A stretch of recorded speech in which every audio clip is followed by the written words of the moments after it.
জীবনে কখনো হতাশ হবেন না। জীবনে যাই হয়ে যাক না কেন কখনো হতাশ হবেন না। মনে রাখবেন আল্লাহ আপনার রব, আল্লাহ আপনার সাথে আছেন ইনশাআল্লাহ। এই সমাজ আপনাকে যেভাবে শেখায়, কিভাবে শেখায়, এই যে স্কুল, কলেজ, ইউনিভার্সিটি, চাকরি, বিয়ে, সন্তান প্রতিপালন, আর তারপর ইন্না লিল্লাহি ওয়া ইন্না ইলাইহি রাজিউন, এই তো শেখায় নাকি?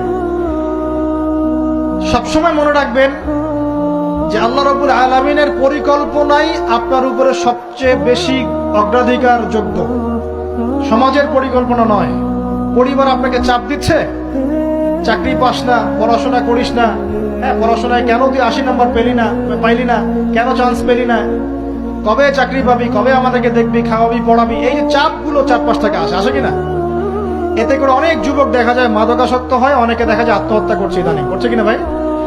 এই শব্দটা থেকে আমি এই পয়েন্টটা আজকে লিখেছিলাম যে ভুলেও আল্লাহর প্রতি বিশ্বাস এবং তাওয়াক্কুল হারাবেন না। সমাজ যেভাবে শেখায়, সমাজ চারপাশে যে চাপ আপনাকে দিচ্ছে, এই চাপে নিজে গা ভাসিয়ে দিবেন না।